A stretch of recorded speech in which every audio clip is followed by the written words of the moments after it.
പയറുവർഗ്ഗ ചെടികളുടെ വേരുകളിൽ കാണപ്പെടുന്ന ചെറിയ മുഴകളെ റൂട്ട് നോഡ്യൂൾസ് എന്നാണ് വിളിക്കുന്നത്.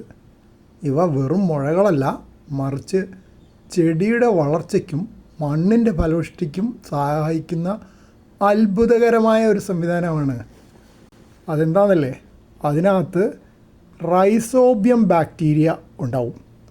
ഈ ബാക്ടീരിയകൾ അന്തരീക്ഷത്തിലെ നൈട്രജനെ ആഗിരണം ചെയ്ത് ചെടികൾക്ക് ഉപയോഗിക്കാൻ കഴിയുന്ന രൂപത്തിലേക്ക്, അതായത് നൈട്രേറ്റ്സ് ആക്കി മാറ്റാൻ കഴിവുള്ള ബാക്ടീരിയകളാണ്. സസ്യങ്ങളുടെ വളർച്ചയ്ക്ക് ഏറ്റവും അത്യാവശ്യമായ മൂലകമാണ് നൈട്രജൻ. അന്തരീക്ഷത്തിൽ ധാരാളം നൈട്രജൻ ഉണ്ടെങ്കിലും ചെടികൾക്ക് അത് നേരിട്ട് സ്വീകരിക്കാൻ കഴിയില്ല. വേരിലെ ഈ മുഴകളിലിരുന്ന് ബാക്ടീരിയകൾ നൈട്രജനെ മണ്ണിൽ ഉറപ്പിക്കുന്നു. ഇതിനെയാണ് നൈട്രജൻ ഫിക്സേഷൻ എന്ന് വിളിക്കുന്നത്. ഇതുകൂടാതെ ഇടിമിന്നൽ ഉണ്ടാകുന്ന സമയത്തും ചെടികൾക്ക് നൈട്രജൻ ലഭ്യമാകുന്നുണ്ട്. അന്തരീക്ഷത്തിലെ നൈട്രജൻ ഓക്സിഡൈസ് ചെയ്ത് മഴ പെയ്യുമ്പോൾ വെള്ളത്തിൽ ഭൂമിയിലേക്ക് എത്തുന്നുണ്ട്. ഇത് ചെടിയും ബാക്ടീരിയയും തമ്മിലുള്ളൊരു ബന്ധത്തെ, അതായത് സഹജീവനം, സിംബയോസിസ് എന്ന് പറയുന്നു. ചെടി എന്താ കൊടുക്കുന്നത്? ബാക്ടീരിയയ്ക്ക് താമസിക്കാനുള്ള സ്ഥലവും, അതായത് മുഴകൾ, ഭക്ഷണവും നൽകുന്നു.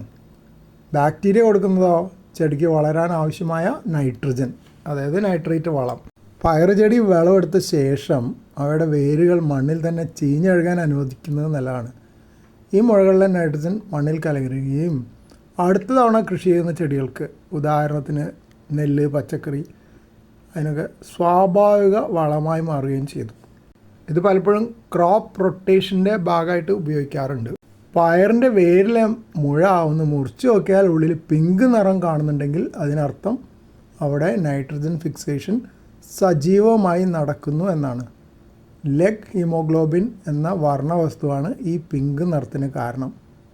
രാസവളങ്ങളുടെ ഉപയോഗം കുറയ്ക്കാനും പ്രകൃതിദത്തമായി മണ്ണ് സമ്പുഷ്ടമാക്കാനും ഈ പ്രക്രിയ വളരെയധികം സഹായിക്കുന്നു. അപ്പോൾ ഇനി ഒഴിവുള്ളൊരു സമയത്ത് ഈ മുഴയൊന്ന് മുറിച്ചെടുത്ത് നോക്കണം.